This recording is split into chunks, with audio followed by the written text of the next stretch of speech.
Yo, my people, and welcome back to another special episode of Through a Different Lens podcast. Today, I've got a special guest with me. She's been here before. She was hosting before, kind of. So we got something different. We got a conspiracy theorist. We got a conversation to have. And I've really been looking forward to this one because we have a lot of conversations and I feel like this one will be a great one. Would you like to introduce yourself again? Yeah, well, hi guys. I'm back. My name is Natalia. And thank you, Jacob, for having me back. I'm excited. We speak about conspiracy theories quite a bit in general. So, yeah, this is definitely something I'm looking forward to. Yes, a conversation that was needed to happen. Will be very interesting. Yeah, but as we always like to kick things off with, how are you? I'm well. Summer holidays have been amazing. I've had the best time. I've travelled. Yeah, it's been really fun. The way you're saying summer holidays, like you're on summer Well, my daughter is on summer holidays. But yeah, I've enjoyed it to the max. So yeah, it's been really good. Coming to an end now though. It is coming to an end. And she's gonna start school. But it's like an emotional roller coaster because I'm excited for her. But at the same time, you know, she's kind of not a baby anymore, so yeah, big girl now, going to big girl school. You know, need to buy her school uniform and everything else. So, but no, it's been really fun. Oh, nice. What have you been up to this summer? Weddings, recordings. Yeah, I feel like this summer has been the summer when everyone decided to get married. So I did, especially you. We were just talking about this the other day. Yeah. But I did my last wedding last week of the summer. I've got one more actually. Which is just, yeah. When's that wedding? New Year's Eve. Yeah. New Year's Eve? Oh, okay. Yes, I got one more, but that's the end of the year. So not summer wedding. That's a nice winter one. Yeah. But yeah, it's been weddings, recordings. That's kind of my life, really. If I'm not recording, I'm at a wedding. If I'm not at a wedding, I'm recording. So, yeah. Hey. More power to you. Exactly. You're celebrating love and hobbies at the same time. You know? Trying. Interests. Yeah, well, slightly. Slightly. Weddings aren't an interest of mine. You're celebrating love. Yes. And you have an interest in the people getting married. You know, 100%. They're your friends, they're your family, they're that's a good one though. Do you think people go to people's weddings that they're actually not interested in their love? I think it depends. I think if it's one of those weddings where they separate, you know, like the church ceremony to the evening, yes. Right. I think when people just go, they won't even go for the meal. They'll just show up for the party. They don't care about you. Yeah. They just wanted to turn up. Yeah. That one there can't run a mile. My do. I hear it. My do is if you're not there from the start, you're not coming in the evening. No, you either the full day or no day. Yeah. We're not doing any extra invites because no. I hear it. But a lot of people do. Because I guess they want, you know, their vow ceremony to be a bit more intimate, maybe just really close friends, family, and it'll be something small. But then they want to invite, you know. For the party part. They'll invite, you know, maybe colleagues or friends from uni or friends from other jobs that they had previously. But that's the part of the wedding you're actually paying for, though. Yes, but it's not as intimate. You've already done your vows. You've already, you know, declared your love in front of your friends and family and God and everything else. Exactly. I'm already married. So why you guys got to see me now? This is the thing. I've done what we came here to do. Yeah, you're just celebrating. Yeah, I hear it. But they just want free food. Which isn't free for me. This is what I'm getting at. Yeah. The party costs more than the actual ceremony. To get married doesn't cost a lot of money. It does cost because we got to pay to sign the documents. Yeah. But and I think also if you're having like a church ceremony, it's separate. Correct. Because you still have to go to the courthouse on another day. Exactly. Yeah. But but you know, it's one of them things. I guess, I don't know, everyone's different. Yeah. I haven't really thought about what I would do. No, that's definitely a lie. Most women have thought that far. I think it depends. Like when I was younger, I was in a long-term relationship, so I think I thought about it more then. But then as, you know, I've gotten older, like right now I'm single, so it's like I'm not, I don't know, I'm just thinking about other things other than like an imaginary wedding that might not happen. No, you're not wrong. But the older I get, the more I think about going to not have this massive wedding. I don't see a point in it anymore. Yes, I agree. Because not even the cost of it. It's just like, maybe we should just go down to the courthouse and just get it over and yeah. done with. Because at the end of the day, I think I would prefer to spend more of the money on my honeymoon. No, that makes sense. Actually enjoying it with my husband, yeah, and traveling and exploring and like seeing new things. Because your wedding day, I don't know how, I've not asked many couples, but I was like, did you really enjoy the day? Yeah. Because I feel like you're catering to everyone else. Yeah. That's what every wedding I've been to really has felt Really like. It's is. like you're catering to everyone else. Unless you're abroad. The ones I've been to abroad have been different. Like they look like they really enjoyed it. But the ones I've been in England, it's like you're catering to everyone. Like you're walking around and you get what I mean. It's like you're trying You to... have to stop, take pictures. Yeah.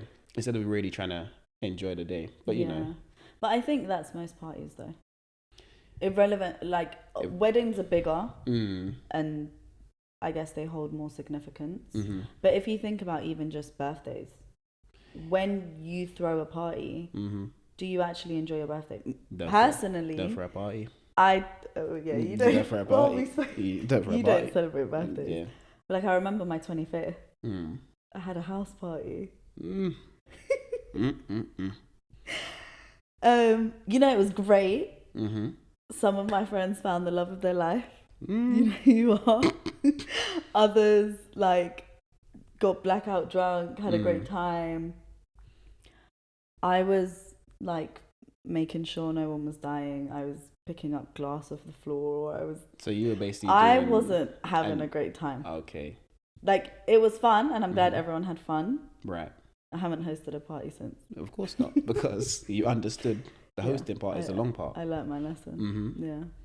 But me, if I host a party, it's just not going to be at home. But I feel like they're the best parties. Yeah. Because if it's at home, that means I have to do everything and clean up. If it's somewhere else, I could probably pay for people for someone. Yeah, and I then mean, I you can could enjoy pay it. for someone to come clean your house.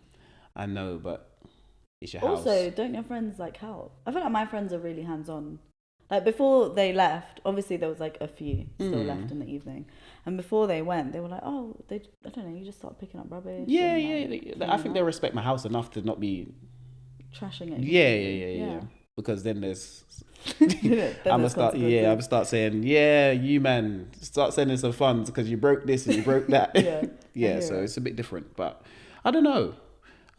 Hosting a party, it seems more fun than it actually is. Yeah, I agree.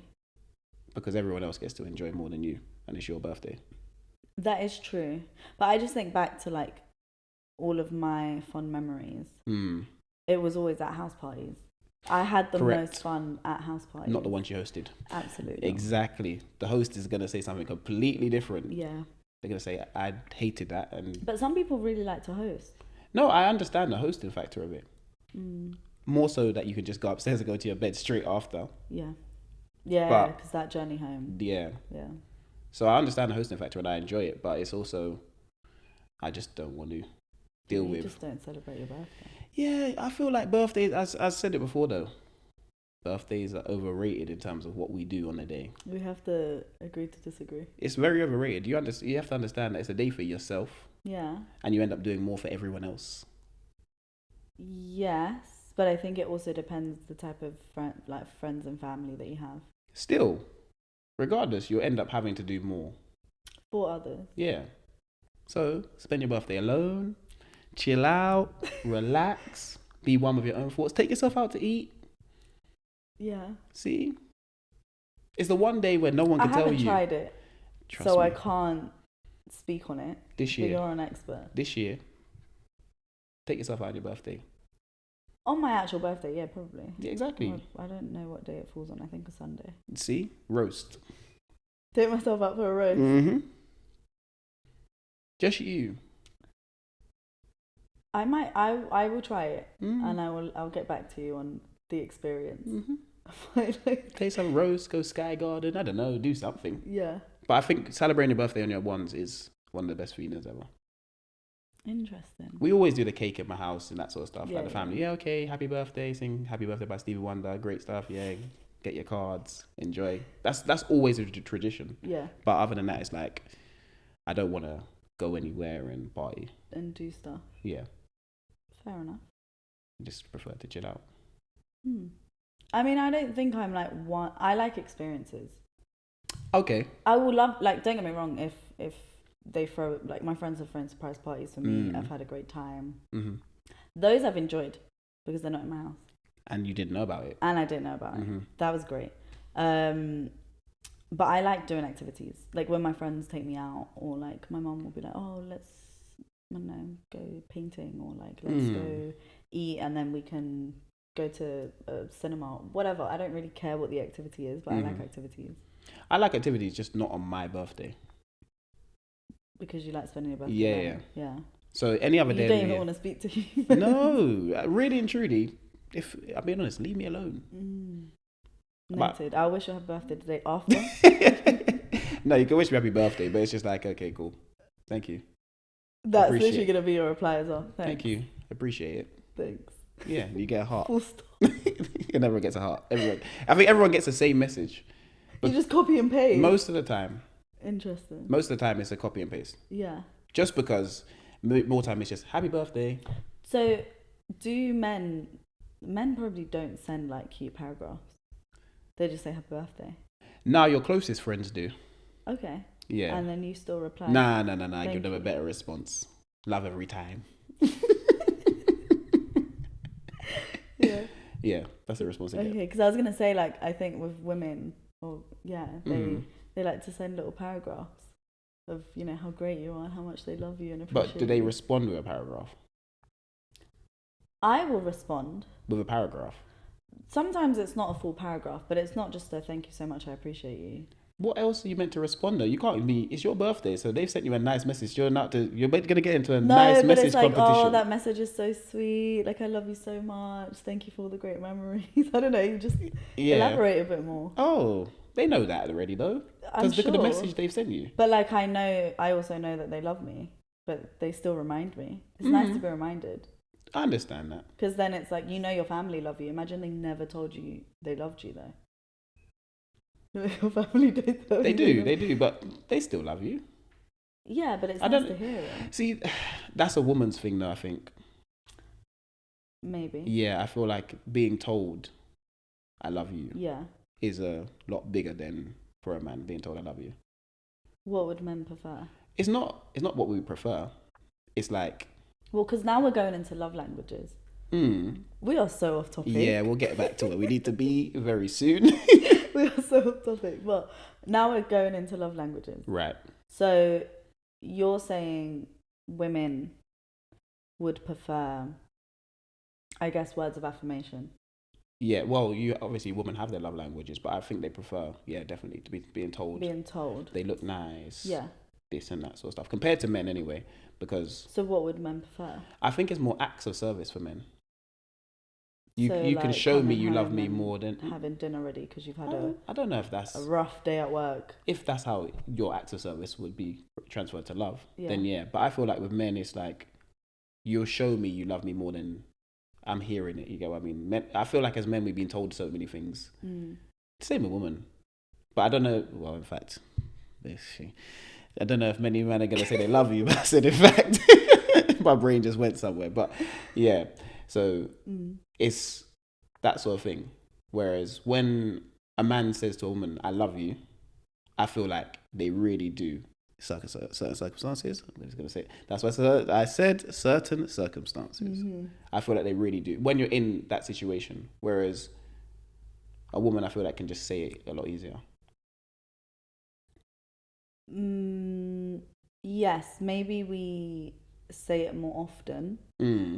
And I'm not going to generalize because there are women that lie as well. Oh, yeah. And, you know, so I'm not going to say, oh, it's usually men that, because women are just as bad. But I think with women, you will kind of know if they love you. So you will feel it. Like we're a lot more affectionate. We're a lot more like we want to do things for our man. We want to cater to them naturally. Right. So I think we just add the "I love you" on top because you're right. We want to hear it back because a lot of people tend to love or show love how they receive it. Right. And this is a whole nother topic of conversation that we can do on another day. Yeah, but definitely. yeah, I think, I wouldn't argue your point. I think women do like to hear it more. Yeah, definitely. Just with men, it's just like, okay, cool. If you can say I love you, but like, do you show me you love me? I even transfer it back to the first conversation we're having about weddings. The man always has to do a speech, but the woman doesn't. Yeah. And with me and my boy at the wedding, who's married, we were having a conversation and we were laughing. And we were like, why do women have to do a speech, you know? Like, for once, why can't I just tell everyone they love me? So this is the one day you want to hear it? Yeah, once. The wedding day. Why can't you not tell everyone how much you love me? Because I got to confess my love for you in front of everyone. Which is, granted, happily we'll do it. But, you know, you can sit there and smile. Do you get what I mean? But I think in general, obviously it's cultural as well, but there's a lot of cultures where it's the man trying to get the woman. It's like in general, I think even in dating, I don't think it's a lot more courting. 2025 is a bit of a crazy time, but listen, I know 2025 is a crazy time. I'm not outside, so I'm more traditional, I guess, in that sense. Like I'm not asking no man out on no dates. Trust me, you guys, it's 2025. I'll be honest, times have changed. I will stay single. Okay. Okay. Before I ask a man out on a date, no. But I just think in general, men tend to court women. Yeah, of course. That's how it's always been. Right. So then it's natural to kind of lead into that in marriage and have the man just be a bit more, I want this woman, like this is my woman. Understood. Rather than the woman being like, I love my man so much. Yeah, but behind closed doors is, I love my man so much. Yeah, of course. But in public it's, oh, this guy. Yeah. See what I mean? But you guys, it's worse because you guys, it's the other way around. What? Behind closed doors is, this woman. Yeah. In public is... Gosh, she's doing my head in again. Yeah, I guess so. Nah, to us, it is balance. It's balance. Balance. To be fair, balance is needed. Yeah, some form of balance anyway. But anyway, let's get to where we need to be. We went left. I knew that was probably going to happen, but hey, we went left. Okay. Conspiracies. What is the wildest conspiracy that you truly believe in? That I truly believe in?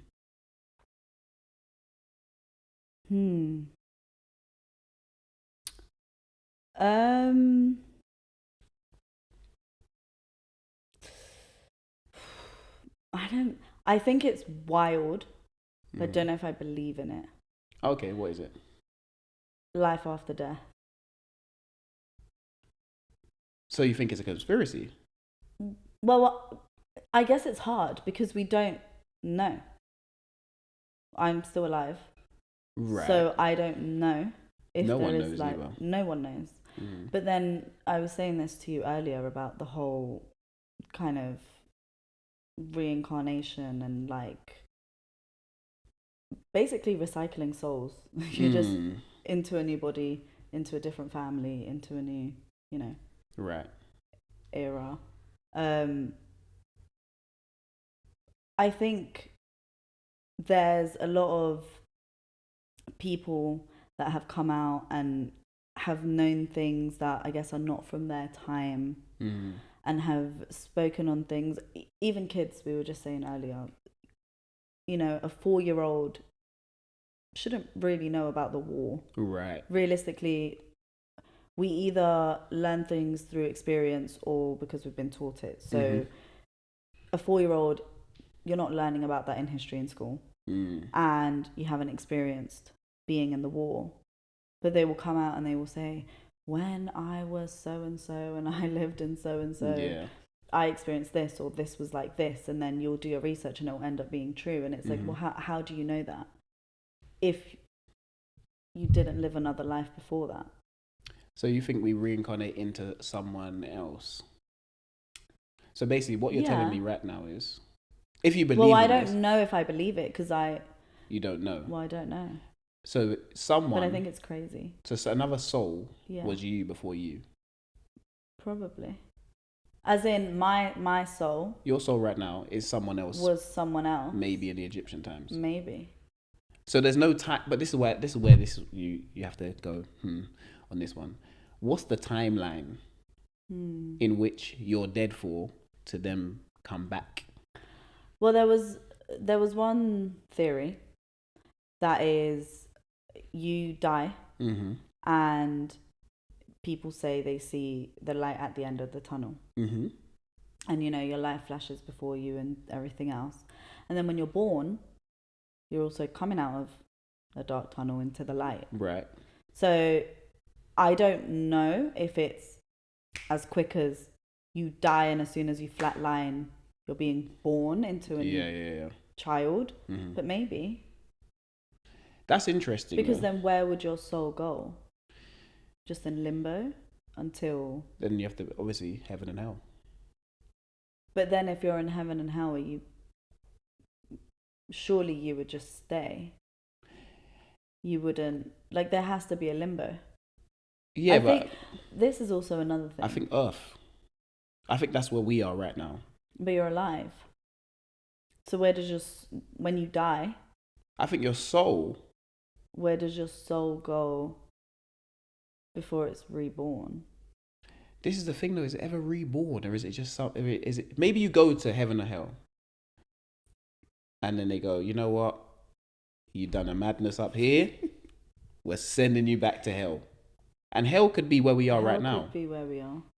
Yeah. So we're sending you back. Now go and do this all again. Try and do it right this time. Okay. So do you think... Well, then I guess there could be... I don't know what this is called in English. Say it in Spanish. We'll try and translate it. El purgatorio. So, I don't know if... Purgatory. Okay, yeah. Yes.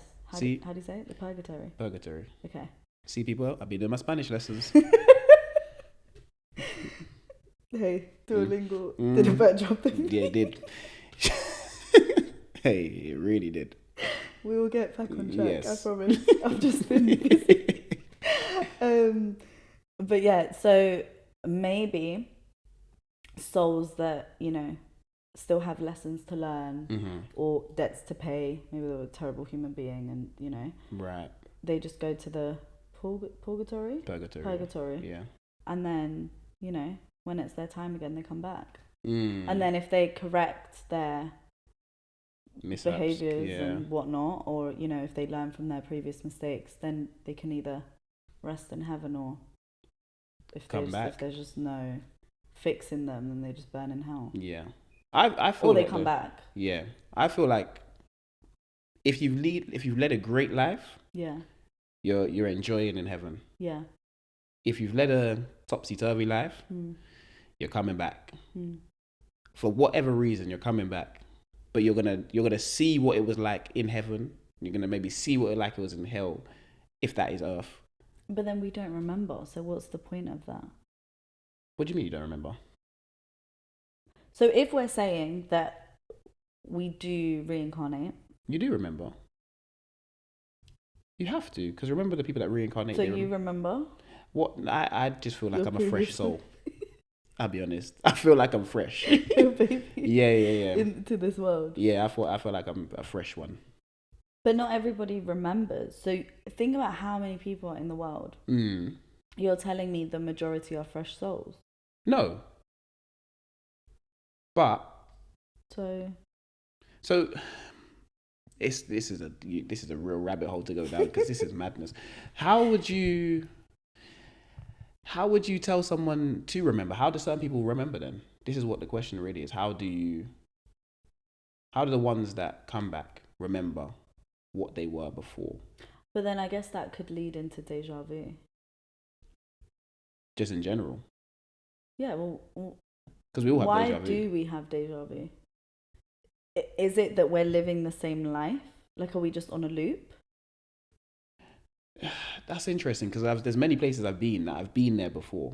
And you just don't remember. But you're like, I remember this place. Yeah, but I'll remember, like, say, certain settings I've been in, I've sat and gone, I've been here before. But I've not been here before yet. Yeah. Do you feel like it happens with interactions as well? Yeah. Right. So technically we're living the same life then? Maybe, because it's like I've met certain people. I could walk up to someone and say, I know you, but I don't know you. Yeah. Do you get what I mean? They seem familiar to you. Yeah. Yeah. As in, like, I have met you 100 times before. But then that kind of defeats what we were saying about being born into a new... Fresh body, a new life. Because of deja vu. Well, why are we remembering things that we've technically apparently done before if we haven't? And it's a fresh life. There's so many times where I'll have an interaction with my friends, or I'll be doing something with my daughter, whatever it may be, and I literally feel like I've lived this exact moment before. But that's the future, though. And I've never done that before. But when deja vu is looking into the future. Yeah, because it technically hasn't happened. Yeah, but you've seen it before. You've seen it happen in your mind. Right. But then then it happens. Yeah. So technically we're just living on a loop. No, because how's that living on a loop? Because we're coming back into the same body, into the same life, and we're just living the same life, and at some point we have to change something in that in order not to be born again. What do you... In life? I guess, yeah, to stay in heaven or hell. But what do you change then? That's where the epiphany moments come in. Maybe. To change something, to drastically just turn. Yeah. And then you don't... have a light bulb moment. Yeah. Go, oh. This is what I'm going here, but I need to be going there. Yeah. But I don't think that will stop you having deja vu. No, I think you'll continue to have deja vu until you die, but... Because there's some moments I've seen that haven't happened. I'm waiting. God, please. I'm like, I've seen these moments and I'm waiting. Yeah. But I'm thinking, when is that going to come? But then that also leads us on to, like, the butterfly effect. Everything has a knock-on effect. Every decision that you make has a knock-on effect. Right. So what if these moments that you've seen that are going to happen don't happen because you did something else? But then I never had the vision of what I was meant to do to get to the butterfly moment, to get to the moment I've seen. No, but sometimes we don't. But why not? Because I've been seeing some things that I was like, okay, I've been in places when you've had the deja vu moment. I'm like, oh, why did I end up here? Yeah. Do you get what I mean? I need the good things to happen. Do you get what I mean? I need the moments that I've been seeing to happen. But is that not you just daydreaming? And wishing and hoping that these good things happen? No, because I'm still doing things to try, but I don't know how I'm going to get there. Yeah. But you want it to happen, so surely that's just you daydreaming. No, because the other deja vu moments that I've had, is like, I've seen this before. It's like, why am I now here? Yeah. I didn't know how I was going to get there either, but I'm thinking, why am I now here? Mm-hmm. So it's like, the good moments you see is deja vu. Right, but you don't see how you're going to get there. But you didn't say you're going to get there in the bad moments. No. You just see certain moments in your life. And then when they eventually play out, you're like, I remember this, or I thought of this before, or this idea. But some things are just never going to happen, I guess. Maybe because we took a different trajectory.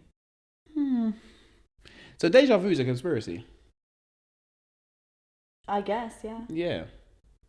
But a deep, deep one. Yeah, because I'm pretty sure most people experience it. I would dare to say everyone. I haven't met a single person that has never had deja vu. And everyone believes in it. Yeah. Because it's actually real. Well, because we experience it. Yeah. Whereas other things we don't really experience, like the pyramids. I've they're been to there Egypt. though. I've seen the pyramids, but I still don't understand How they got how there. they got there and how they were built, especially in the time period where they were built and the technology they so-called had. But we've had this conversation before. The technology was elite back then. Back then. We've regressed. Trust me, Have you seen like a video of like how they think the pyramids were built? I've seen a few in terms of they thought they had giants. Yeah. So they had giant people that would be able to lift these stones. So then what happened to the giants? Why don't we have giants anymore? This is what I want to know. Then they said, oh, it was just loads of slave labor. So literally loads of slave labor. But I was like, the brick size, it doesn't make sense. You still couldn't lift this many with people. It doesn't make sense. Yeah. You can't get underneath this without like 20,000 people and then put it in place and then carry on going up. Cranes. Like, how are you lifting it to... And that they're so perfectly positioned. Exactly. Because if it was slightly off, the pyramid's it's not gonna look straight. It can't be a pyramid. It can't be a pyramid. And that no one's been able to build anything in that shape, I don't think. That size. That size, yeah. But then what would we need it for? No, we wouldn't. Well, what did they need the pyramids for? I really should know this, but I don't. I don't know. I feel like pyramids were tombs though, weren't they? Yeah, but I feel that's... Like, we've got graveyards. You don't need that magnitude of a structure. But it's now, we recognize people in there because of what it is. So to be remembered. Of course, and obviously most of them, I guess it was more of like, don't worry about it. You know, because they were pharaohs and they were royalty, you would have a bit more of a grander, you know, ceremony and everything else and burial site. But and I guess also because they were buried with all their riches. Correct, that's why they needed the space. So they just needed storage. Yeah. But why in the shape of a pyramid? That's what we need to... The pyramids are the most like interesting thing to actually look into because no one ever's going to tell you how. No one knows. Yeah. People think they know, but no one really knows. And then when you look into it, you're like, oh, this is going to just send me more mad because I just think technology was so far ahead of what we have today. So why do you think we've regressed? Why do I think we've regressed? I just feel like... Or the technology we need now is different to what we needed back then. Yeah. Now we have like AI. Yeah. I also feel like we don't use our brains as much now. No. I think that's the main reason why they've created AI. Because they don't want to think. Yeah. And if everything's done for you, that's the thing. So I feel like they were using the maximum amount of their brain power to think of these things, and I don't think they had a choice. Because you got to remember, like, the people that invented half of the things that we have today that we look at common things, they were a light switch. A light. Like, look how common that is. Oh, it's just a light. But before we had a light, they had candles. Yeah. So just to think about those sort of things is crazy. Just to think about someone, the first person to say, oh, there's going to be 24 hours in a day from looking at the sun. The sun used to tell the time. It did. But then going off that, we could go on calendars. Correct. But then obviously you have to... Then someone made... This is what I'm saying. There was a person that said, we're in August right now. Yeah. There's a person that said, oh, this season is autumn. This season is... Like, all these things that we live by, someone has created. And they had to be using like maximal brain capacity to get to these levels. Whereas I don't think that anymore. Life's too easy. It isn't, but it is. But most things are done for us. Yeah. And no one has... If you don't want to, you don't have to. Back then, I think if you don't want to, you'll die. Yeah. Do you get what I mean? Yeah. So... But then I guess also we've kind of cheated natural selection. Because I was thinking about this the other day, actually. Like, in the animal kingdom... If you're injured and you don't recover quickly enough, you die. If you're not a good hunter, you die. So then most animals, when they procreate, they have great genes. Mm-hmm.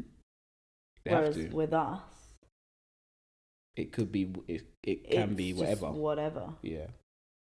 You know, you don't need athletic genes anymore. You don't need to be super intelligent. Yeah, it's true. And then we just get dumber and dumber as a population. Because you don't need to. Yeah. And everything is being given to a lot of people. So, and they're having more offspring, and it's just like, okay, cool. Well, you can live like this, so you don't have to. Whereas when you're looking to get further up the scale or do things, I feel like you have to. Mm-hmm. That's what my thing is. I just think like there's a lot of people that just don't have to do much to get by. Yeah, they just go by every day and survive. This is it. Yeah. They don't even need to do anything to survive because you just go to the supermarket, buy your food. Mm-hmm. You don't even need to know. You don't even need to know how to cook. No. You just order takeout. There's no survival skills. No. There's no actual. You don't need skills of any capacity to survive in the world today. Well, let me not say in the world today. In the UK, in the USA, in like the main countries where stuff is given to you. Yeah. Do you get what I mean? Overseas, I feel like in Africa and that sort of stuff, they're really, really still. Yeah, they're still a lot more rural. Yeah, really surviving and understanding living off the land and the way of life. Yeah. Whereas us, we're in the privileged positions to go, okay, if I don't want to do that, I don't have to. If they don't do it, they might actually die. Yeah, that's very true, actually. That's actually funny because I remember when I went back home and my nan used to have a farm. And like it was just so normal for me growing up seeing her just go to the back garden and kill a chicken, and there we go, we had chicken soup, like and I've killed a chicken, I've like made a chicken, cleaned it, degutted it, everything, and like to me that was just so normal. Right. And then the amount of people I've spoken to and told that story to, and they go, and how they're could you just do that? like, that is insane. But you love chicken, right? But you wouldn't kill it because it's not their way of life. It's not their way of life, but it's like if we didn't have supermarkets, how else would you get your food? Because all of a sudden you can't have emotions and you can't be like, oh no, like, I feel bad for the chicken, because then be a pescatarian. But then you got to kill a fish. If you feel bad for every animal, then be vegan. But then it's not conspiracy, but how many vegans were there back in the day? Do you get what I mean? Like, I feel like veganism is new. I don't know. I feel like veganism is new. Look at the shape of our teeth. They're closer to herbivores than they are to carnivores. But we're not eating it raw. We're not. That's the difference. But back. Yeah. Back. They were eating it raw. Before they invented fire, they were eating it raw. Obviously, with evolution and with you not having to use certain things anymore, the structure of your mouth is going to change. Right. Also, our mouths aren't used to kill. That's true. That's also a big difference. Because if our mouths were used to kill, then we need them. Yeah. But these animals, source of like life. They need to kill animals with their mouths. Yeah.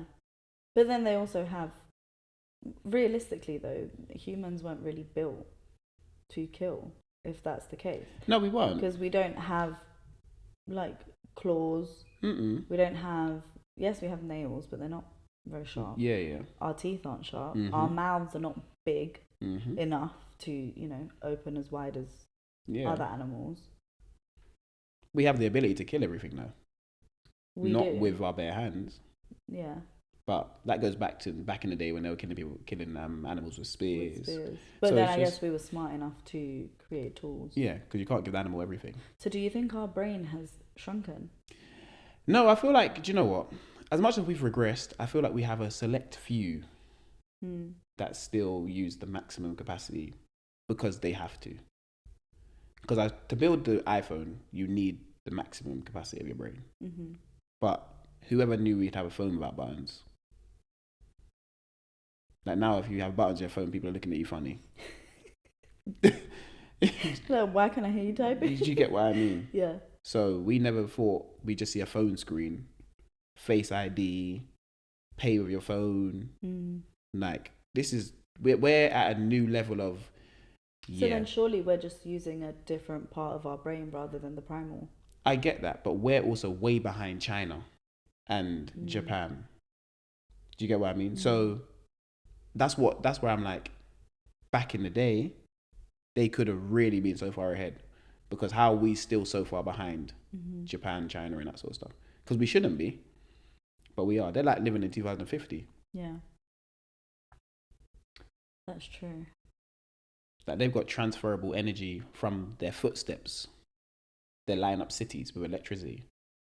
Like electric cars feel like they're new in this country. And yeah. Do you get what I mean? They've been there. So I feel like a lot of those things is like, that's why I can see there's a regression in the humans. Yeah, and how smart we are. Or at least how much we're bothered to use our brain. Correct. ChatGPT is free. That is true.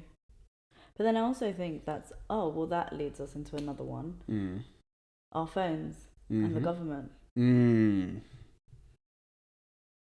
I feel like a lot of us use ChatGPT for a lot of things. And it is really helpful. But then, is that just a way for the government to get extra information on us? Are they listening to our conversations? Because is our phone constantly listening to us? I feel like it is. I think it is as well. Just because everything, like we have this conversation, I know you're going to search on, when you go to YouTube, next thing you'll see is something about conspiracy theories. Yeah. I won't even need to. I'll scroll on Instagram and I'll get an advert for someone's post on conspiracy theories. Yeah, because it's with anything. Yep. You could be going on a night out with your girls speaking about dresses. You'll start getting a bunch of adverts of websites with dresses. Yep. I don't even think that's a conspiracy theory. I think that's just straight facts. Yeah, that's... and they'll tell us probably. That they're listening to us. Yeah. Should we ask ChatGPT? ChatGPT, it's a lie. While we're here. Ask them. Let's ask ChatGPT. Is the government listening to us through our mobile devices? Let's see what they say. And I know they're going to lie and tell us something like, no, of course not. Let's search it right now. Is the government listening to us right now through this phone? Oh, now you don't want to. Oh, okay. So not directly in the way people often imagine, like someone sitting in a room listening to your calls. What the hell does that mean? So then so how? So what do you mean not directly? Yeah. So how then? Good question. Here's how it actually works. Direct listening, like an agent tuning into your mic in real time, usually only happens if there's a legal warrant. Data collection, the more common method. Your phone constantly generates metadata. Who you call, when, how long, your location. Governments and the company sometimes have access to that. Apps and services. Accidental listening through apps. What do you mean through apps? It says many people feel their phone listens because ads pop up after conversations. Often isn't from live eavesdropping, but from algorithms predicting interests based on your activity and active data already collected.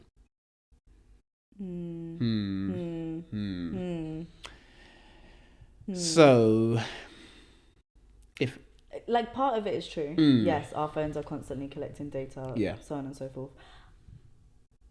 I do believe that agents aren't just sat there listening to every single human being's conversation. No, and obviously they use it for when they're doing their investigations. And you know, if you are under police watch, they're listening to everything. Yeah. Most of us are not under police watch, and we just live very normal lives. No, we don't think we are. Oh yeah, we'd hope we're not. But the whole thing about it's through your algorithm, so on and so forth. Yes, your algorithm is going to have particular things that are of your interest because you search it.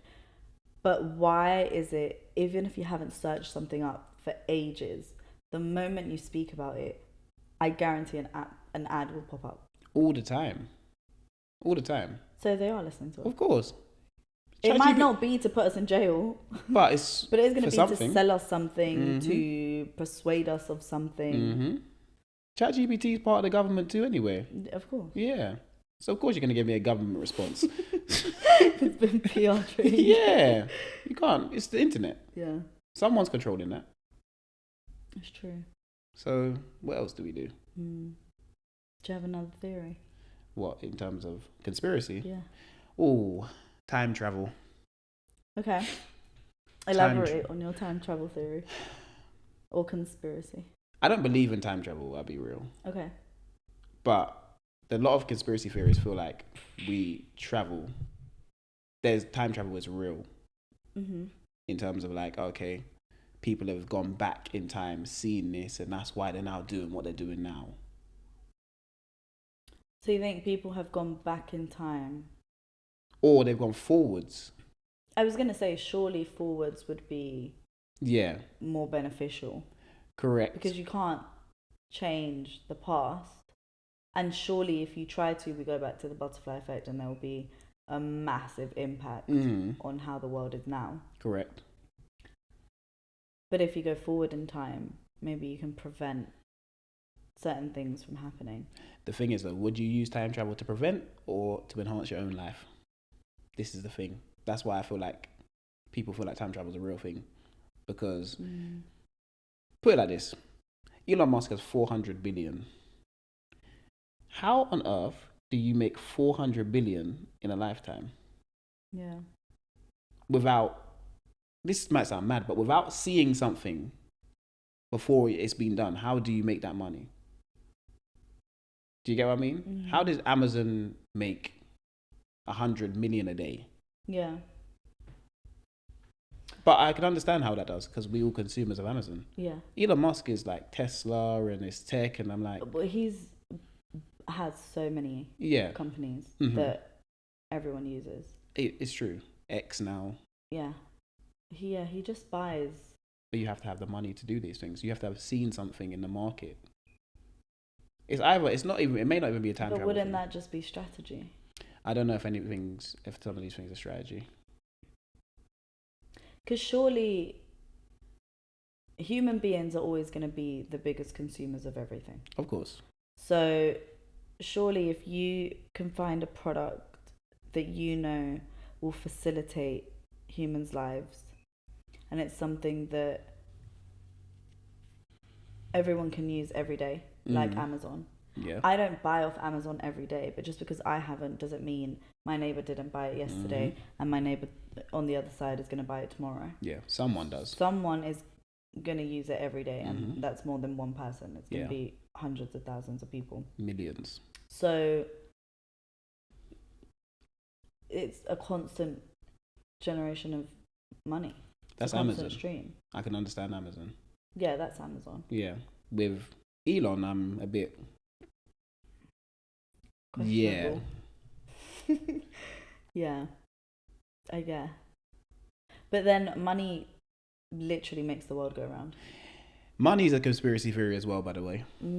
Money's a big conspiracy theory. Because when you start thinking, or money in your bank is a conspiracy theory. Because it's actually so... I sometimes think it's not real. I mean, money in your bank is not real. It's not even your money, to be honest. No, the we know banks that. are just there trading your money away. They're basically doing what you should be doing with you. But with your funds. They're using your funds because you're part of their bank. Yeah. But money in your account isn't real. Because I could send you £20,000 right now. Yeah. And your bank balance just says 20,000 or 20,000 or something. Do you get what I mean? Yeah. But then my bank balance will say minus 20,000. But it's like, it's just digits just changing. Right. So can someone accidentally just put £1 million in my account and now I'm a millionaire? Yeah. It's happened. It does happen, but it's still like, I don't feel like it's real. Do you get what I mean? I don't feel like it's real. I mean, I guess because it's not tangible. Yeah. It's harder to grasp your head around it.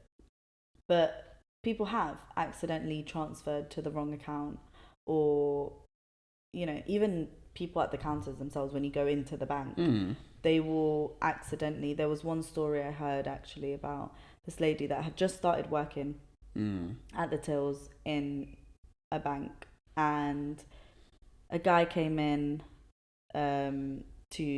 he was like a terrible gambler, and he only had like 97p or whatnot in his account. Obviously he couldn't take the money physically out from a cash machine, so he went in and asked for the 97p, whatever it was, and he tapped his card. He left his card on the reader. I'm trying to remember the story properly. I'm probably going to say something incorrectly, so don't quote me. But then a lady came in to put money in her account. Right. So she had the physical cash in her hand, and she was putting it in her account. Now, the guy got his pennies and he left his card in the card machine. The lady that was new at her job and working there, she didn't know that if you didn't remove the card, whatever money you tried to transfer would go to whatever card was in the machine. And obviously, because she had the physical cash, she didn't put her card in the machine. She was just doing a wire transfer to her account. Yeah. But it ended up going to the guy's card. Okay. And they didn't realize until the next day. He's a gambler. And he gambled the money away. Of course. Obviously, the bank refunded the lady, and he now was in debt to the bank, basically. But my point is, he was able to use that money because it was in his account, even though it wasn't physical cash. Yeah. But he was still able to buy things and gamble. That's the thing, though. The physical cash, I understand. It's just the liquid. Like when you're seeing the numbers in your account, you're like, oh. I look at them sometimes and say, this isn't real, you know. I mean, that's why people get credit, and then they just ignore the fact that they're in debt, and it's like, well, at the end of the day, I'm gonna die anyway. Yeah. So, like, yeah, I guess so. And if you have no aspirations to purchase things, I don't know, buy a house. Does it matter if you have bad credit? Unless obviously it's like really bad and you now get persecuted. But that's like very drastic. Yeah, I think it's just better to have. I think it's better to actually have good credit than actually have more money. Yeah. In Western society. Yeah. Because we run on credit. Yeah. Everything is credit. But especially now, because if you have better credit, you can actually buy a lot more. Yeah, then you can physically afford. Yeah. 100%. Yeah, you can live a better life. That's true. But again, in I guess first world countries. Let me not say Europe, just first world countries. Because I don't know, but for example, obviously there's credit in South America, in Africa, in Asia. There's credit everywhere. But especially if you're not upper class and you're just working class or middle class, whatever, a lot of the time, I can't speak for other countries, but in Colombia, a lot of people will buy their land and buy their property cash in hand. So a lot of the things that they own are actually theirs. Yeah. And it's not just they've got a loan from a bank. Which I understand though. I think if people had more money here, they'd do that. Yeah, but we don't. Yeah. So then it's just easier to run everything on credit and pay it bit by bit, even though we're paying interest. It is. But I feel like that's just a case of people not having it. Whereas back home, you have to have it if you want it. But a lot of people have it and they still would prefer... Because you want to really use the money for something else. But they're being smart with their money. That's just that's the people that have the money to be able to, okay, cool, let me leverage this to do that. Yeah. When you can't leverage this to do that, you're like, okay, I need this because if everything goes, I can sell this. Or I still have somewhere to sleep at night. Yeah. Do you get what I mean? That's why I feel like cash in hand or purchasing over it back home makes more sense. Like land and that sort of stuff. Whereas in England... You don't even own the land that your house is built on. Exactly. And in some respects, how do you own a house? No, and a lot of people don't even ever end up paying their mortgage off. Exactly. They just go straight back to the bank. So you're just playing the game of life. You're borrowing. Yeah, you're borrowing. Your whole life borrowing. For you to die, for the bank to say thank you. So the key is, people, open up a bank. Go borrow that money anyway. Yeah, it's true. Yeah. It's still mad. I do hear it. But what was the conspiracy? Oh, just the fact that money is a conspiracy theory. But then also, okay, who is the world in debt to? I've been trying to work this one out for a long time. They say the World Bank, which is who? If we invented money as a currency, because before money was a thing, people just used to trade. Yep. So now we have a currency. And obviously countries borrow off countries and whatnot. Who are we in debt to if we created money? If we tomorrow decided we don't want money to exist, we could. Yeah. If we decide to make something else a form of currency, right? It could be. But we've people now investing in crypto and other forms of currency. So it's like, who do we owe this money to? Yeah. That the world is, how many, was it millions, billions? Billions? I think it's trillions. Yeah, I think it's trillions now. In debt to. This is what I've always wanted to know. But no one's going to ever give you an answer. Because I don't think anyone really knows. They say, oh, we're in debt to the World Bank or in debt to this and that. But I'm like, but you can just print more. That's my thing, because people just print more. Isn't money, the amount of money that's allowed to be printed and the amount of currency that's allowed to be, within the flow, the amount of gold that a country has? But who's controlling this? That's who we're in debt to. Because it must be a person. It has to be someone that has this. So do you think it's the families? Yeah. It has to be the person or people, because we're in debt to someone then. Well, then that's another conspiracy then. So someone's lending the world money. Yeah. But if you're lending the world money, but when you plan to get this money back from the world? So then do you think that we have certain families that control... Oh, yes. Everything? Oh, 110%. Yeah. 110%. I feel like we have families in place to look like they control everything. Like the royal family. Okay. For instance, I feel like we have people in positions in the world. Oh, okay, yeah, you look like you control, the president of the United States. You look like you control things. But there's really someone else behind the scenes. Because when Obama was president, he was like, we have people that we have to answer to before we make decisions.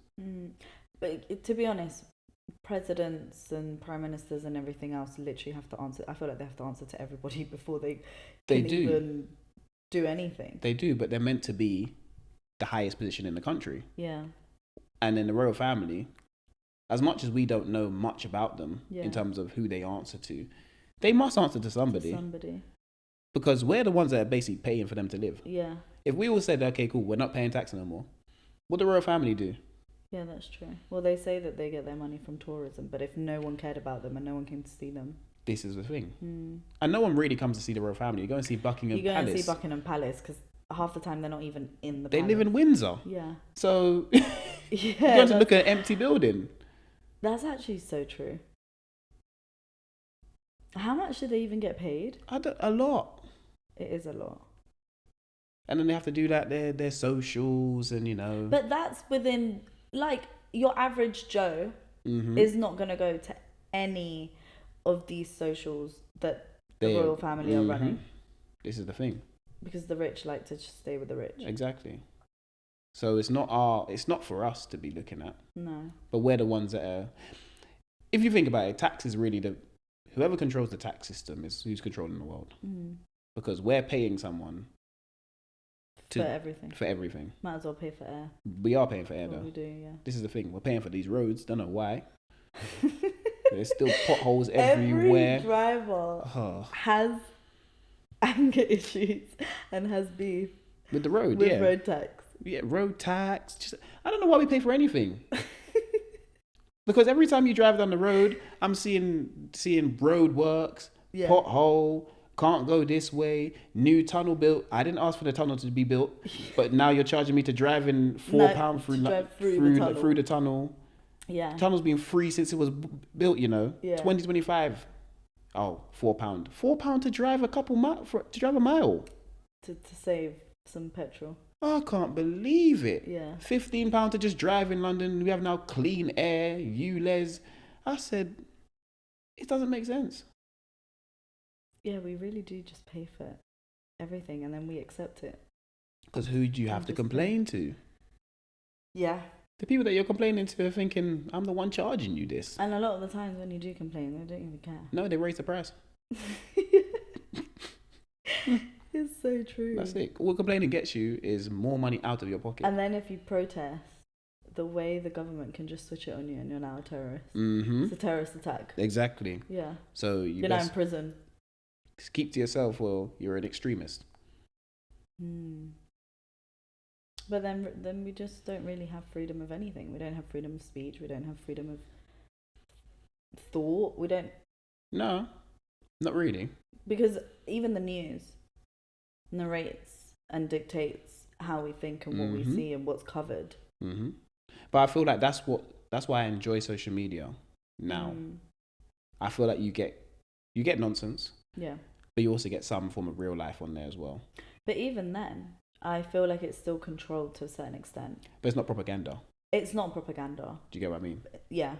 I feel like the news is propaganda. Yeah, like the news will only report to you what they want you to see. They definitely have a certain narrative. Yeah. For so many controversial topics. This is it. Yeah. If they're talking about London, they're never talking about London as this whole thing. Is this area, this area, this area.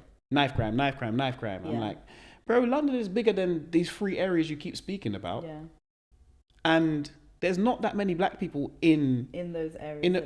This is it. Yeah. It's got a higher population of an ethnic minority, but the majority of people that live there are not ethnic minorities. But it's the same thing with anything that they report, to be honest. Like, they always push this narrative that it's immigrants, that it's ethnic minorities, and then you look at the stats of who's actually committing the crimes, and as much as you lot hate to admit it, it's usually white males. But it's just not reported as much. Yeah, it's not on the screen. And even just the words that they use when they do report it. It was like, mental health, and there's always excuses behind their behaviors. Yeah. At the moment it's not a white male, they're a terrorist. It's because they're immigrants. It's their religion. There's so many other narratives that are pushed other than just the fact that they're a human being and this one individual has chosen to do X, Y, Z. Which is why we are where we are. And the world's going in that way. We saw that during COVID, though. I think we saw a lot. I feel like during COVID, in the last 5 years, we've seen a lot of change in the terms of how the world has moved. I don't know. I feel like it's going backwards again, but I feel like we're always 2 steps forward or 3 steps forward, 2 steps back here, or 2 steps forward, 5 steps back. It feels like sometimes. I think we're again going off topic, but I feel like if I say a lot of the things I think, I'll get cancelled so quickly. Yeah. But I think we are very liberal in a lot of things that I don't necessarily think we really need to be liberal on. And I think we're regressing on a lot of the things that actually matter. And I'm going to leave it at that. Maybe I understand what you mean about that. I understand what you mean. A deeper conversation on another episode, but I will leave it at that and let you guys do that information what you please. But I'm picking up what you're putting down. Yeah. I understand. Yeah. But that's the world we live in today. It is, unfortunately. And it's just, when you look at it, it's actually people though. It's people that decide to push these narratives and, Yeah. You can't get away from it as much as you want to. I know, but then we just go, this is a whole nother topic, but it's like even just schools. Especially because they're part of the government. Yeah. what they're teaching in what schools. they're teaching, because a lot of the things that they're teaching now, I'm like, that is just not necessary.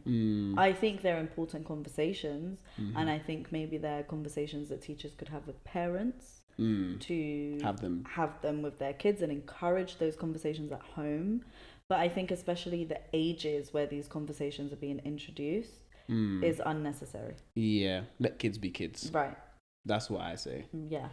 Until they're old enough to make a decision for themselves. Until they're old enough to even be curious about these topics. Yeah, that's my thing. Because when we were in school, it was never a case of pushing the narrative. It's just we weren't having these conversations until they needed to be had. Right. And that was when we were around year 9s. Yeah. Okay, cool. You're having these conversations. Okay, yeah, we understand. Our brains are developed to have these thoughts and that sort of stuff. You don't want to just keep pounding something down the children's throat and you're thinking they just want to play with trucks. This is it. And colouring books. Exactly. And I like just learning the alphabet because they need to learn to read. This is it. Yeah. I think we're focusing on the wrong things. The wrong things, yeah. I feel like that's kind of where the world's gone now. A lot of focusing on that instead of this. But I think it also makes us kind of ignore what we're supposed to not be okay with.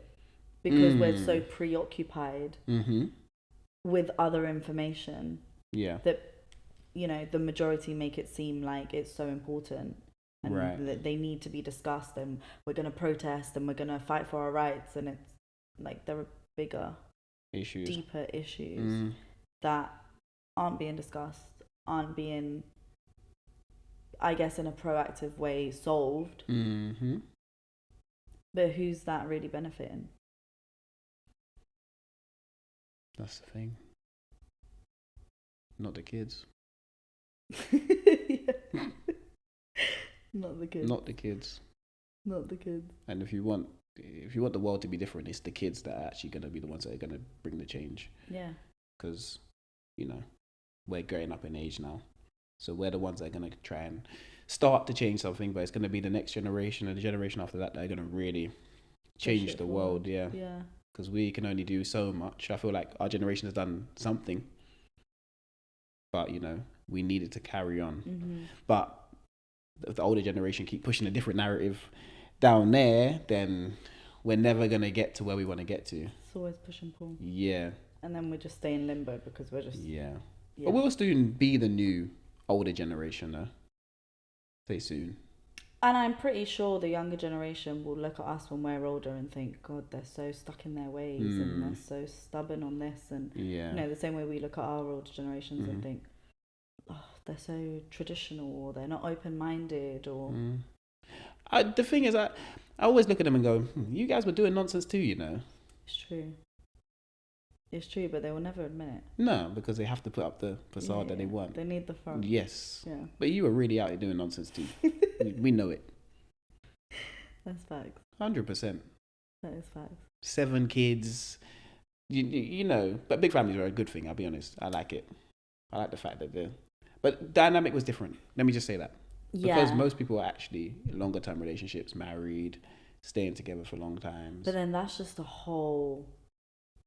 I feel like we shouldn't name this podcast a specific title. Nah, it's not. It's everything. This is just a conversation. Yeah, a conversation. Because I think back then, there's so many topics that we could go off on. It's just this one topic, but women had less say. Yeah, less opportunity, less rights, less independence. Right.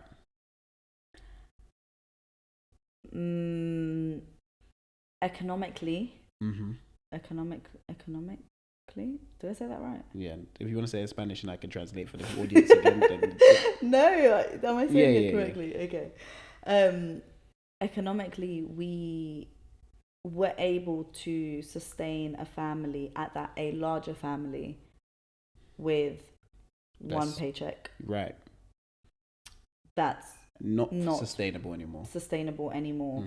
Even just for one child. No, you're right. It is so expensive. There's something in that though. because obviously you said how the woman had less rights. The woman was staying at home, so the man was going to work. Whereas now both parties usually have to go to work. Yeah. So you now have to pay for someone else to look after that child. Yeah. Whereas you could have multiple children because the man was going to work. You could have 3 kids at home, but they're at home with mum. Yeah. And they're coming home. And I think that also goes down to like our ideologies and our core family values and everything else now, because realistically it's not the parents that are raising the kids anymore. No, it's somebody else. And a lot of the time it's schools, and they will spend a lot of time in educational systems that realistically are pushing a certain narrative because they need the next workforce. And I think they kind of kill the whole idea of individuality and thinking outside the box and being an individual and just more, be a sheep and just go to work and go home. Yeah, that's the interesting part. Obviously, you're going to have a child that's going into school, so you'll find out firsthand how things are going to be changing. Yeah. Obviously, I feel like in a way schools have tried to, I wouldn't say schools, they're just people in general that try to kill your shine. And that's not even talking about teachers. I'm talking about general people that don't like certain people because of how they are, who they are. Yeah. And I feel like as long as you've got a strong community of people behind you to push the narrative of who you are, just be yourself, you'll always end up on top. I agree. I just feel like if you let the one person that comes to dim your light really dim your light, and you can never get the fire back in your belly, that's when it becomes a problem. I think it's difficult though, because as much as I agree with, speaking life into your children and letting them know they are individuals and they are their own person, and their hopes and aspirations shouldn't be, I guess, dimmed down by other people's doubts and other people's opinions and everything else. We are social creatures, and we do seek validation from people we care about and people whose opinions matter to us. And I think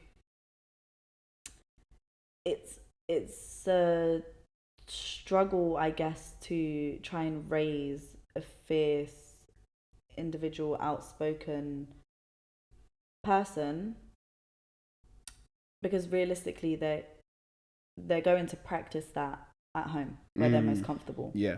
And then a lot of us will look at that as rebellion, as being a difficult child, as speaking back to your parents, or I'm the adult, I know what's right and wrong, how dare you have an opinion. But then you want them to have an opinion in the real world.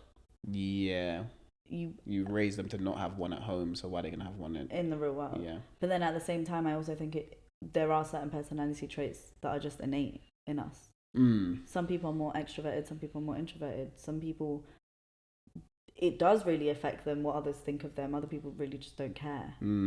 That's the mentality I think that everyone should try to adopt. It's very difficult. But it's, I don't care what you say. Yeah. I have to really, for me personally, I have to really, really value you as a person for your opinion to get to me. And still, I'm going to listen to it. If I don't really believe in it, gotcha. Yeah. Do you get what I mean? Yeah. So I'll listen to it, and I'll obviously take advice from everyone. But if you're just someone that's just talking, or just saying what you're saying, especially negatively, I'm going to listen and go, okay. I think that's another thing, though. I think energy is so... everything is energy, and energy is transferable. But I think being around someone that is constantly negative is so draining. Like, I think if you're an outgoing, mostly, positive person, I don't think you can surround yourself with people that are very negative. No, you wouldn't, though. I don't think naturally you would. But some people are just family members. Correct. And you can't choose your family members. Correct, but you also have the choice of when you want to spend time with them. That's true. I just think you end up not really spending time with them. That's true. Don't you have family members? Like, I have family members where I will go to their house and I will leave their house drained. Oh, no, not mine. No. No. Yeah. Oh, I do, and I'm just like, okay, well, I'm not. I'm fortunate in that aspect. You're just blessed. Yeah, happy-go-lucky. Yeah. Yeah. Like, I feel like a lot of your personality is your family. Yeah. So, true. Like, when you see me, you'll see every member of my family in some aspect. Yeah. Like the house at midnight could be a madness. You get what I mean? People asking, "There's wings and chips." You're thinking, bro, it's 1 a.m. No, this is so true. You get what I mean? This is so true. Yeah. There's wings and chips. You're thinking it's 1 a.m. But you know that's the vibe. Yeah, but your house doesn't sleep. I know. So. But that's the vibe. Yeah. But that's the family. Do you get what I mean? Yeah, And when we're at that's like family parties or events and that sort of stuff, there's just a good vibe. You can see everyone is always. But I think there's no negativity in the room. Even when you're with Yeah. them on a personal level, there's no negativity. It's always like good, cool. Yeah. good energy. I agree with you, Mm-hmm. but I think it also depends on your own personality. Because, for example, I think my family is very half-half. Like, Mm-hmm. I have a lot of family members that are just more chilled, more relaxed. You know, Colombians in general are very like happy people. We love a party. We Mhm. love all of that. But I have some family members that are so not really into partying. They're just more chill vibes, relax, a bit more timid, a bit more quiet, not as opinionated. And then I have like one particular aunt. She is literally the life of the party anywhere she goes. She is so funny. She's always happy. She's always smiling. And then I feel like I'm. No, I don't know. You're probably a better judge of that since you get to experience me as a person. But I think I'm more towards like the happy, energetic, like chatty person. But I have both sides in my family. Right, but you've chosen to take a side. I feel like you've taken a side of the personality that you wanted to. You can always take something from someone. That's The true. negative side might come out in different circumstances. Do you get what I mean? Whereas I may only see you in a positive light. Yeah. When the negativity may come out, Yeah. other people may see that. That's true. So I feel like I should ask my friends now. yeah. So it's just a case of like who sees what and when they see it. That's true. So people may like the people closest to me may see, oh, do you got a negative side? Okay, cool. Everyone does. But you're just annoying today. Do you get what I mean? No, you're putting the blame on other people. No. It is, Take accountability. It is me. Jacob. It is me. But Yeah. you're also annoying me today. Oh. Do you get what I mean? That could also be it. But you might not be annoying me today, but it just might be a bad day for me. You're just Yeah. hormonal. Yeah, well, yeah, I don't know about that for men, but What do you mean? Men can be hormonal. can we? No, You have hormones. I know, but it's like, you know, when you associate that with like women more often than not. I think we associate it with women because women have shorter cycles than men. Because obviously we have our period cycle, so then it's every month. Yeah. But I still think men are hormonal. On the bad days, it could just be a bad day, you know. I don't know if it's just on a bad day though. Yeah, it could just be a bad day. Oh God, what happened today? Tired.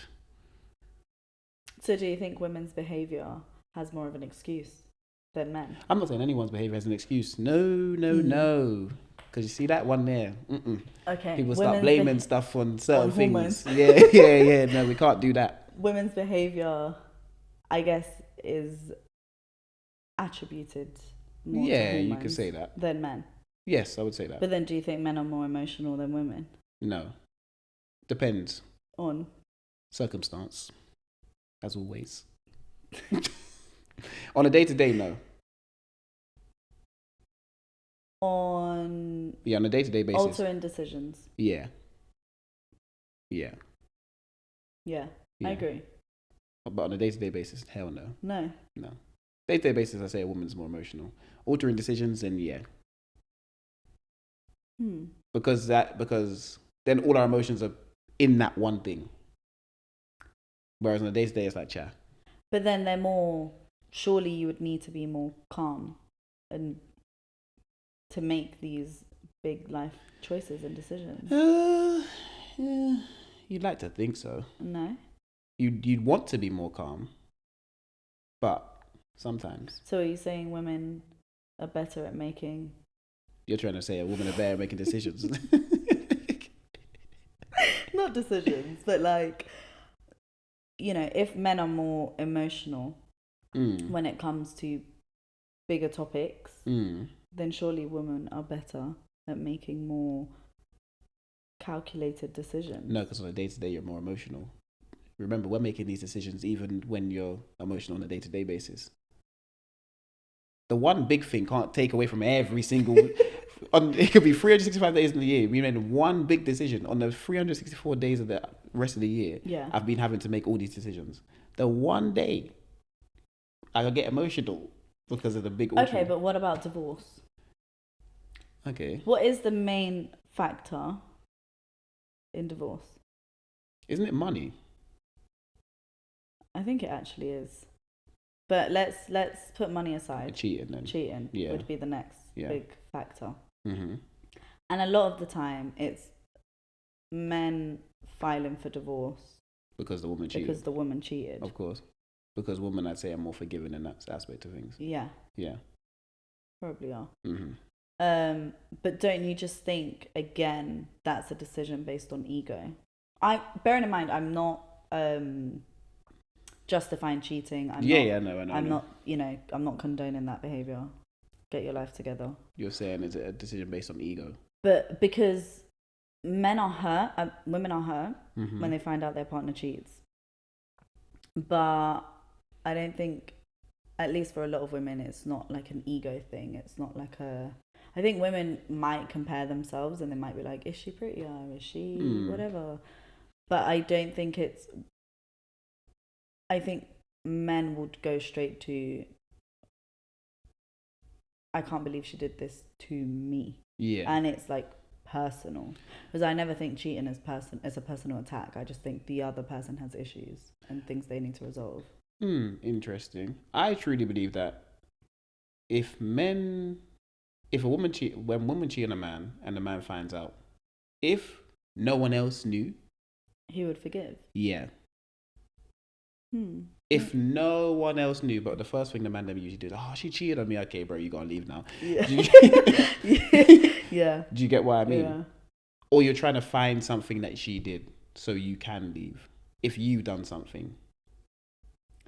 So you think if the man has done something, if you're now trying to look for faults in her to make it easier for you to leave. I think women do that. I think because both parties women do tend that. to stay.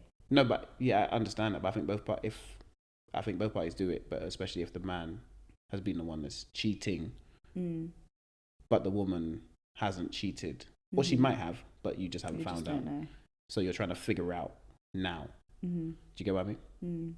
So in that. But I think also us as humans tend to mirror our behavior, and we tend to think that because we're doing something, the other person's doing it. Yeah. Or they must be. Because you're not happy here. Right. So they must not be happy. They must not be happy. Or if I'm thinking this way, they must also think that way. So it's, if I'm lustful and, I have a wandering eye and da-da-da-da, then they must also... have one. Yeah. Which isn't the case at all, but... No. Because everyone's an individual and everyone, But I think a lot of people just... Especially if they've cheated. I think especially if they've cheated, their partner finds out, they forgive them or try to. I think they're 100% now questioning whether they're trying to get their lick back. Yeah, that makes sense. Yeah. Because your mind's playing tricks on you. Yeah, because you're now... probably because that's something you would do. So you're now thinking, if they would have cheated on me, I defo would cheat back. Yeah. So they're now thinking, they haven't actually forgiven me. Right, which I also believe in too, because women tend to store... In fact, let me not say women. People tend to store things that forgive anyway, and then it comes out later on. So you may as well leave straight away. I don't think you can truly forgive such an life-altering betrayal. Yeah, exactly. I think you can forgive the person and not be with them. Yeah, you can't forgive it and then stay. I don't think you can forgive and stay with them. Because it's always going to be in the back of your mind. And when someone else... And then every time... You're just leaving yourself with this madness. Cheating's in a different type of conversation. Because whenever they leave the house, then it's like, where you go? You're just leaving... Your mind's always just finished. I 100% would be a psycho. Yeah, your mind's just finished. Like, I hold my hands up. 100%. Yeah. I'd be like, give me a location. I don't... Like, anything. You could tell me you're going to train. I'd be like, you're lying. Yeah, see? Yeah, If someone cheated on me, I would not be a good partner back after that. Because you will never get the same version of me again. You can't. Anything you say to me, you're lying. It's a lie. You lost all trust. You may as well just cut ties. This is not going to work anymore. Yeah, I agree. But some people make it work. How? I have no idea. The kids. Oh, this topic. The kids, though, I'll be real. That's usually why people stay. It's either the kids or you just don't know what life is going to be like out there. Of course, fear of the unknown is always daunting. Mm-hmm. And having kids does change certain decisions, certain ways that you interact with people, especially your co-parent. Mm. But I also think we need to get out of the mindset of that a two-parent household is what's healthy for your children if the dynamic within that two-parent household is unhealthy. You're probably not wrong. I mean, I'm also speaking from personal experience. Exactly. That's what I say. So my opinion is biased, but I just think growing up in a household where you see cheating, where you see constant fights, where you, even if it's not cheating, and just a household where two parents aren't in love and don't like each other. Yeah. Or not even in love. Let me not say in love, because love changes. Yeah. And the more you're with someone, it turns more into a friendship and a partnership and everything else. But just the mutual respect is gone. Yeah. That child will grow up and 100% be like, I would have preferred my parents not to have been together. Because regardless of having a two-parent household, they haven't learned a healthy dynamic within their relationship. Right. Whereas if you're not together, if both parents are happy individually and the child can see two happy homes, of course, we're all human. We might compare. They might be like, oh, my friends have mummy and daddy and da-da-da-da, whatever. Again, speaking from personal experience, because I came from a single parent household, compared to, other people that I knew that had both parents that didn't have a healthy dynamic, I never grew up seeing that. I didn't grow up seeing arguments and seeing my mum not being treated well or vice versa. Yeah. So I don't have a trauma in that sense. I don't, kind of expect that within a relationship. I expect to be treated well and I expect to treat my partner well. Right. Whereas I think if you grow up seeing that unhealthy dynamic, it's always going to be. It's a cycle unless you choose to break it. But then that involves therapy and a whole lot more work. Yes. A lot more work. Yeah. It's interesting though. Well, you're still in a two-parent household. So how's that dynamic shaped you? You see me today? What does that mean? You see me today? I don't know, I feel like it's just the perfect storm. I feel like I've seen a great two-parent household and also grandparents being together. Do you get what I mean? So I've only seen good dynamics really throughout my whole family. So I've been probably one of the lucky ones to see good dynamics. So it's like, okay, cool, I've seen that. Yeah. So let me just continue to follow on from that. Do you get what I mean? Yeah, because I guess you have the building blocks for it. Yeah. You know what it looks like. You know. Whereas I think a lot of us don't know what it looks like. And then when we get into these relationships, we try to create them how we think they should be. Instead of what they actually are. Right. You're trying to create an imagination. Right, because we don't have you don't know what Whereas I've seen it firsthand. Yeah. And I'm like, okay, cool. I now know what it looks like. So there's no reason for me to be a madman and do nonsense because, I know it doesn't work. But there's also people that do grow up in a very happy two-parent household and still go. It's true. But the cycles I've seen from a lot of people that have grown up in different households in terms of single parent households, or their dad's not aware, their dad's got kids with multiple people. Yeah. They've also gone down the same path of having children with multiple people because it's what they've seen growing up. So it's like, oh, this is normal. So it's like, dad's done it, so why can't I? That's what they're looking at it like. I get that, but I just don't understand why people don't learn from breaking up and not having a two-parent household. to a certain extent, you don't have full control of that because you can't force your partner to want to be in that relationship and make it work and X, Y, Z. And you also can't control the other person's behavior that could alter your decisions to be with that person. You know, we always like to do a segment on here called Song of the Week.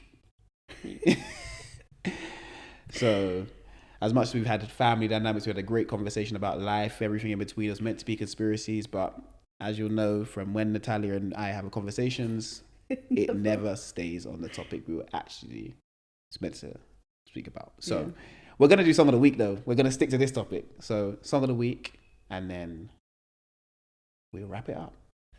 My Song of the Week. Can I go on my... Let me see. What have I been listening to? This is a salsa. Okay. Yeah, it's an old school salsa that has been on repeat. It's called Como Te Hago Entender by Roberto Roena.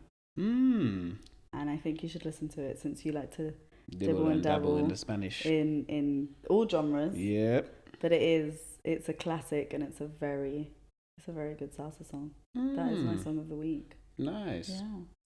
Nice. My Song of the Week this week is actually by Drake. For some reason, it's just been playing in the car. I haven't really been listening to music, so... His new album, or...? No. Not with Party Next Door. No, I ain't listening nothing for Drake that's new. Fair. Yeah, Drake, for one of the old school unreleased projects, but it's on one of them weird ones called Club Paradise. I haven't heard it. Yeah, it's when Drake was Drake. Oh. Yeah, now... Okay, after this, you can show me. I haven't heard it. Real great song. Yeah. Late night driver one. But you know drives, so late night walks. Yeah. So yeah. Okay. But that's our Songs of the Week. But as always, Joe's not here, Dej isn't here, but I am here. So I'd like to thank you guys for listening, tuning in. Like and subscribe, tell a friend to tell a friend. Natalia, as always, you've been a pleasure to have on the podcast. Thank you for having me. The conversation, as always, goes everywhere, but we love it. It's what it's for. That is what it's for. We can never actually stick to one topic. Yeah. So it makes sense. And as always, thank you very much for coming on. Whenever you're available next, come back and join us. I will. So yes, I'm Jacob. I'm signing out. And I'm Natalia. See you guys soon.